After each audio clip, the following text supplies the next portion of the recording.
Sejam muito bem-vindos ao Cadê o Briefing? O podcast que você já sabe, a gente fala sobre marketing, publicidade, comunicação e estratégia. Tudo isso de um jeito muito diferente e divertido, com profissionais incríveis. Então, quer saber um pouco mais? Sintonize aí no nosso canal no YouTube, Record Goiás, e fique por dentro porque a gente tem entrevistados aqui para lá de especiais. E hoje a gente está recebendo o Enia Alecrim, jornalista, mestre em comunicação, doutor em comunicação e cultura. Preciso respirar. Seja muito bem-vinda. Obrigado pelo convite.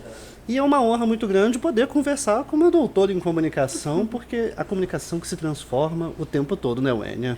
É sim, Marquinhos. Olha, muito obrigada pelo convite, né, da Record, em trazer esse bate-papo aqui entre nós, profissionais da área de comunicação. É sempre muito produtivo. Eu estou sempre à disposição para a gente poder entender um pouco mais do nosso mercado, discutir o que a gente tem feito atualmente, né? Com certeza. Wênia, a gente começa falando sobre transformação do mercado, porque assim, você é professora universitária, tem um time, com certeza, em sala de aula jovem, Sim. bem júnior, mas também é um profissional muito atuante no mercado. Como é que você enxerga essa questão dos jovens hoje na comunicação e se é desafiador para você?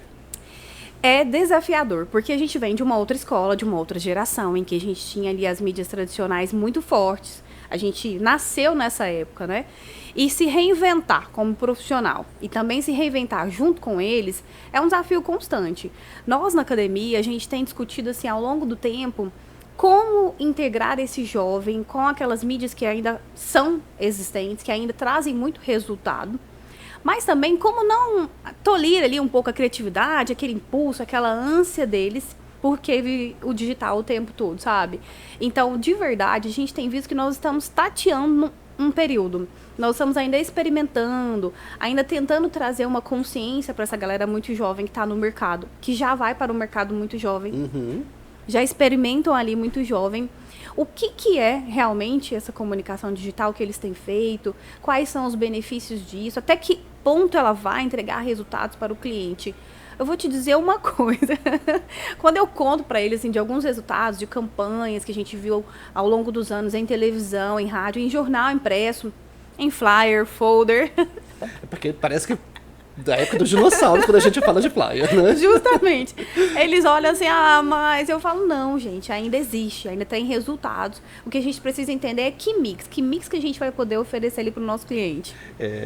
Ontem eu conversava com o pessoal, com a coordenadora de comunicação da Comigo, e ela falava que tem coisas que, na pesquisa que eles fizeram, que o público dela, às vezes, consome muito mais aquilo que está no PDV. E eles estavam com uma estratégia totalmente digital. Vou só aproveitar esse gancho e falar, pessoal, que nós estamos com um estúdio aqui na Tecno Show Comigo 2025. Esse é o nosso terceiro dia aqui na feira, né? E por isso a gente está recebendo entrevistados muito especiais nessa temporada aqui do podcast Cadê o Briefing? Então, assim, como levar para eles essa realidade de que o off, ele existe, ele é importante? Como é que você faz isso? Olha, eu sou sistemática. Eu insisto. De verdade mesmo, assim, eu bato na tecla, apresento, mostro. Então, a gente já tem que, na verdade, fazer duas coisas. Uma, desmistificar que o marketing é só apenas digital. Porque quando você fala em marketing, todo mundo já... Principalmente eles, né? Que já estão nessa geração. Veem apenas como digital. Então, esse é um primeiro ponto que a gente tem que fazer. E o segundo ponto é apresentar ali quais resultados a gente já teve em outras campanhas, em outras ações. E como essa integração, né, Marquinhos? Integração entre o digital e entre o off, ela pode dar muito resultado, dependendo do seu objetivo que você quer alcançar. Claro, a gente fala, por exemplo, nós enquanto Record, a gente não se posiciona mais como TV Record, tanto que a gente tirou TV Record. Nós somos Record e o nosso conceito é multiplataforma. Certo. A gente entende que a gente precisa estar em todas as plataformas, inclusive nosso canal no YouTube tem mais de 1 milhão, são 1.200.000 inscritos, sendo o maior de TV do Centro-Oeste e o maior entre as emissoras do Grupo Record no Brasil. Exatamente porque a gente vem com essa estratégia de poder estar em todas as plataformas. A gente conversava mais cedo, né, professor? Vou chamar de professora porque eu acho que professor é uma profissão incrível. Como que a gente tem duas pontas. Perdão, gente, olha só, a pessoa está até nervosa aqui na entrevista. Ei, microfone. Né? A gente tem duas pontas nessa, os mais tradicionais, que pouco acompanharam a evolução, estão lá sentados ainda acreditando que é só o tradicional, só a mídia tradicional que vai dar resultado, e que o digital não é isso tudo. E a gente tem aqueles que nasceram já no mundo completamente digital, que desconhecem da realidade do offline, desconhecem de hábitos de consumo das pessoas, do consumidor, e essas pessoas estão no mercado de trabalho defendendo com os seus clientes que só o digital dá resultado. Qual é o perigo disso? É um perigo enorme, porque essa promessa ali de um resultado muito rápido, principalmente no digital, há uma promessa de um resultado muito rápido e de que você vai conseguir fazer milagre com pouco investimento. Assim, eu olho com muita preocupação, sabe? Então, eu sou muito sincera com o cliente quando a gente vai conversar com ele, dizendo que para ele que é preciso fazer uma construção, paulatinamente. Você não vai conseguir sair de uma marca pouco conhecida em 6 meses e transformar ela ali a queridinha da sua região. E, às vezes, a venda é desse jeito. Às vezes, a gente pega uma turma que se monta rapidamente agências digitais e que, porque vivem aquilo, só imaginam que é aquilo, vende isso para o cliente. Esse é o perigo, sabe, Marquinhos, assim. E aí, por isso que nós temos que nos posicionar. Tanto com relação a essa turma que está chegando, instruí-los, orientá-los, como também com relação ao cliente. O cliente, às vezes, chega lá na agência dizendo assim, eu quero vender X, eu quero isso, eu quero aquilo, entendendo que só o marketing é uma ponta. Mas ele esquece que ele precisa ter um time comercial. Ele esquece que ele precisa ter um atendimento muito bom, senão não vai converter. Quer depositar a venda só lá nas redes sociais. Só no tráfego pago. Só nas costas. Só nas costas. E assim, e pela falta de experiência dessa galera que está chegando no mercado de trabalho, acredita que vai solucionar o problema da venda, porque é muito o que ele vive, né? O que ele vê. E aí que tá o nosso papel de novo, né? No voltar, no posicionar. Olha, não é bem assim. O resultado ele é construído ao longo do tempo. Tanto para o cliente, como também para aquela pessoa, aquele profissional de comunicação que está trabalhando conosco, sabe? Eu não canso de falar. Que bom.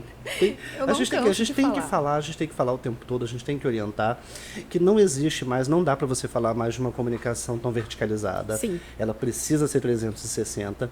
A galera, todo mundo precisa compreender todo o processo da comunicação, seja do digital, seja do off, em PDV, seja de inúmeras estratégias, porque comunicação é estratégia, né, professor? Comunicação é estratégia.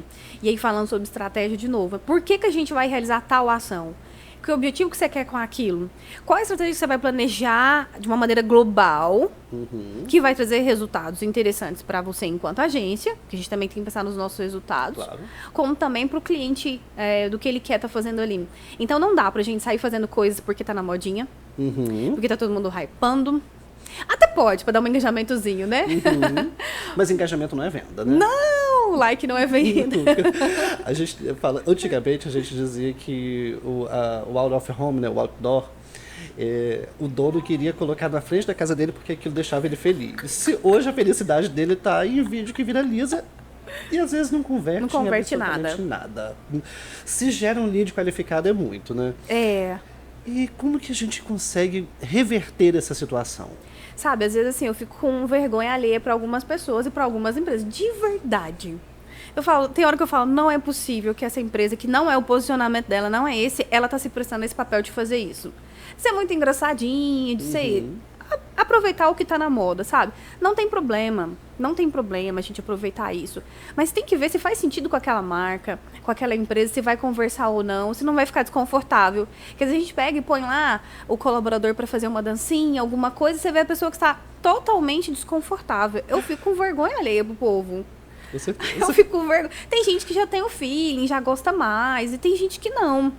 Então, a gente tem que entender qual é o caminho para aquele cliente ali e sugerir para ele ações que vão realmente trazer resultados, dando que se espera. Wênia, você, professora, mestre, doutora, também tem uma agência de comunicação e marketing e com certeza tem seu time, jovens, júniores.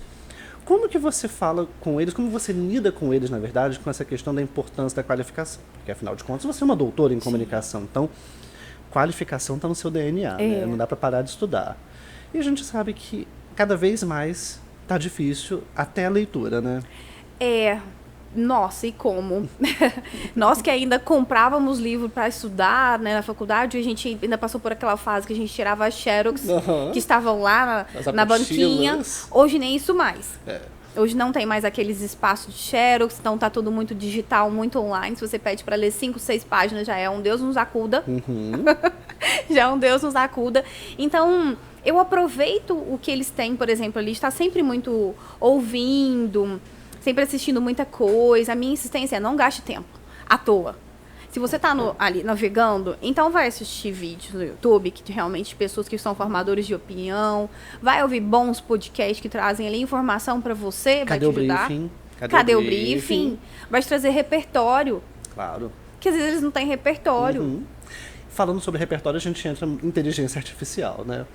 Ela chega como um facilitador de atividades, eu sou super a favor a elas, utilizo muito as ferramentas que eu consigo utilizar, porque estão inúmeras e muitas são complexas, mas não adianta, para a gente conseguir utilizar bem uma IA precisa de repertório, né? Os melhores roteiros que eu já fiz na vida saíram essencialmente da minha mente. É claro que a IA me ajuda, ela me ajuda a amarrar, trazer uma frase de impacto boa ali, mas eles tiveram a minha vivência. Claro. A IA teve a minha vivência, a minha experiência para poder colocar ali. Então, mais uma vez, na academia é um momento de se visitar, sabe, Marquinhos? Assim, o que nós vamos fazer para poder conseguir caminhar com esses acadêmicos que estão vivendo essencialmente a IA. Mas o problema não é eles utilizarem. O problema é só utilizarem. O problema é só utilizarem. Você pede para poder fazer uma produção de texto para uma legenda, por exemplo, você consegue ler naturalmente que ela foi feita totalmente na IA. Não tem nada dele, porque ela é genérica. Os emojis são muito iguais, estão todos ali muito padrão. E aí, você vai entregar tudo igual? Então, é uma receita de bolo para todo mundo, né? Você vai entregar tudo igual? E aí eu vou lá... Não tanto. Eu às vezes pergunto bem assim na resposta, quanto de IA você usou nessa resposta? Eles não me respondem. Mas para eles saberem que eu tô vendo ali. Então, é claro, a gente tem que aproveitar as ferramentas disponíveis de gravação de áudio, de produção de texto, principalmente na nossa área, produção de foto, de vídeo, mas com parcimônia. O excesso vai levar essa geração a ficar, com o tempo, esquecida pelo mercado, sabe? Os bons que sabem utilizar ali o que eles têm de repertório, de conhecimento, com a inteligência, eles vão sobressair. Eu assisti uma palestra uma vez que o palestrante dizia que são os momentos dos sêniores. Por quê?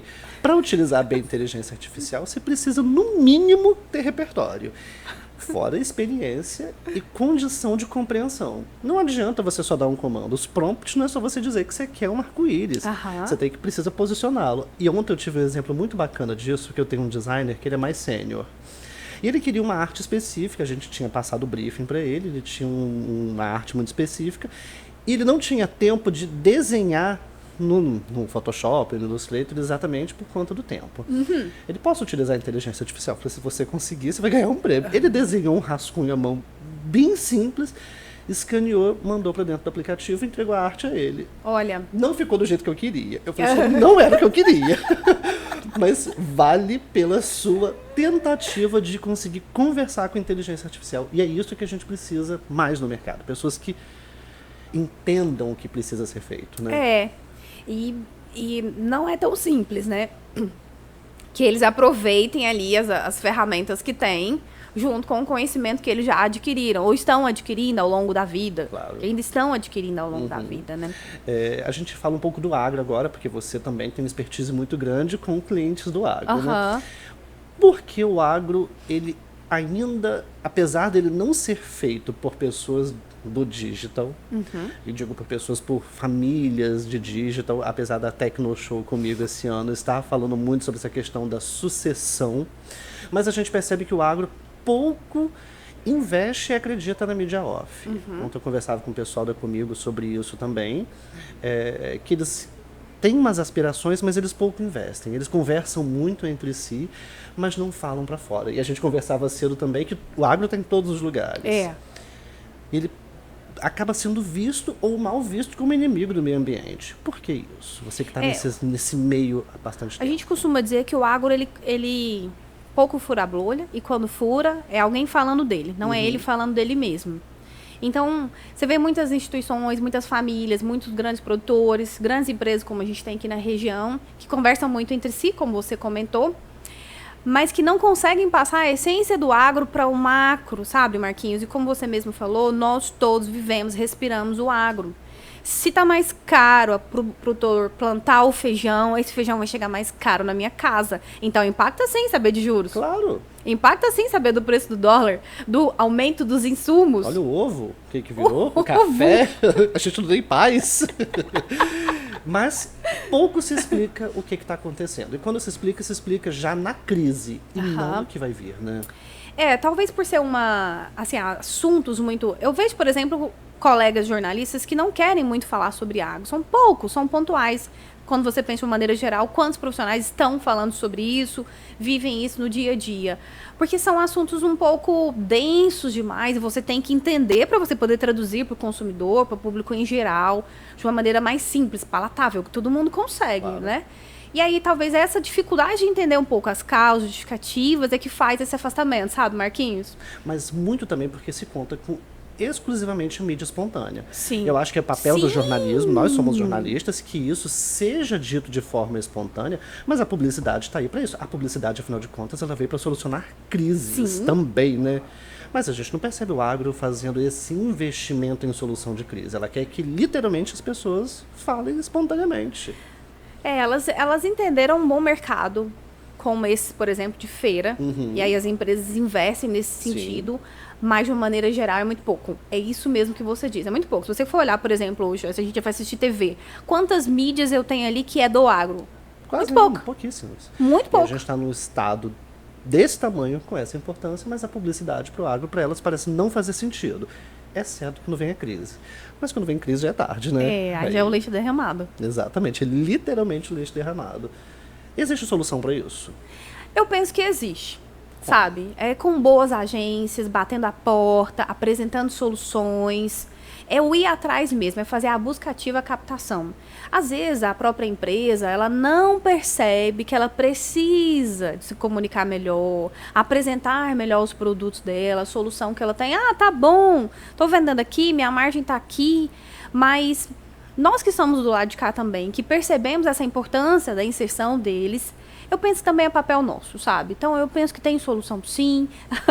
Conta com a Record por isso, porque a gente conversava mais cedo, por isso que a gente colocou um stand na Tecnoshow, para mostrar, inclusive, que a gente não está só naquela visão de agro, de horários, janelas específicas. Estamos, mas também estamos fora dela. Tanto que a gente está aqui com uma comunicação numa feira que não tem absolutamente nada a ver com a força da comunicação em si, mas tem toda a conexão com uma empresa de Goiás. Por isso a gente está aqui. Então conte com a gente, inclusive para ser parceira sua dessa busca ativa, para fazer com que o mercado consiga compreender a importância da publicidade no agro. Eu achei maravilhoso vocês virem para cá dessa forma, né? Se reposicionando na região. Eu acho que esse é o papel, sabe, Marquinhos? Esse é o nosso papel enquanto comunicadores ali, para também, né, levar uma comunicação clara, eficiente, assertiva, não só para o consumidor final lá, o telespectador, como também para outra ponta de cá, que é aquele que gera empregos, que gera renda. A gente caminha já para o nosso final do podcast. Tem uma perguntinha muito interessante que a gente faz para todos os entrevistados, pegando o gancho com o nome do nosso podcast, que é o que não pode faltar no seu briefing. Pode ser na sua vida, na sua profissão. Aquela perguntinha que você sempre se faz e que te movimenta. Faz sentido o que eu estou fazendo aqui? Nossa, que incrível. Adorei. E como que você faz as coisas terem sentido para você? Eu penso nos resultados. Por exemplo, faço muitos projetos sociais, então eu começo a arrepiar com as coisas. Faz sentido o que eu estou fazendo aqui? Eu estou ajudando alguém? Eu estou servindo alguém? Se eu estou servindo alguém, eu estou cumprindo meu papel. Seja na comunicação, seja na minha família, com os meus filhos, com o meu marido, seja nos projetos sociais. Então, eu estou servindo, então faz sentido o que eu estou fazendo aqui. Nossa, adorei. Interessante disso, gente, que toda vez que a gente faz a pergunta, a gente ouve coisas diferentes. Já ouvi que não pode faltar um bom livro, um bom filme, não pode faltar trabalho social, dormir, porque as pessoas pouco levam em consideração aquilo que dá prazer a elas. A gente já acaba o tempo todo trabalhando, buscando resultado, e se esquece daquele momento que a gente também precisa oxigenar o nosso briefing, né? Da vida, né? Sim, a gente precisa desse momento até para depois nos voltarmos cada vez mais criativos, mais interessantes. Wênia, muito obrigado pela sua participação, adorei o bate-papo. A gente percebe, gente, que no podcast aqui, Cadê o Briefing? Se deixar, a gente conversa por 1 hora ou mais, porque assunto é o que não falta. E falar de comunicação de marketing é muito marketing é muito prazeroso, né? Sim. Então, muito obrigado. Te aguardamos outras vezes para esse bate-papo. Você será muito bem-vinda na Record. Pessoas inteligentes merecem sim ter espaço para a gente poder falar sempre sobre aquilo que movimenta a comunicação, né? Eu quem agradece, viu? Eu costumo dizer que eu sou apaixonada pelo que eu faço, eu digo isso, e as pessoas, é clichê. É clichê, eu sou apaixonada mesmo, eu gosto mesmo de comunicação, gosto de viver, gosto de gente, e foi muito bom ter esse momento aqui com você, viu? Muito obrigada. Que bom, a gente agradece. E esse, pessoal, foi mais um episódio do Cadê o Briefing? Podcast, como vocês já sabem, é marketing estratégia na veia, publicidade, comunicação. E nessa temporada a gente está aqui nesse iniciozinho direto na Tecnoshow comigo 2025. Então fique ligado no nosso canal, porque vem muito mais entrevistado bacana por aí. E até o próximo episódio.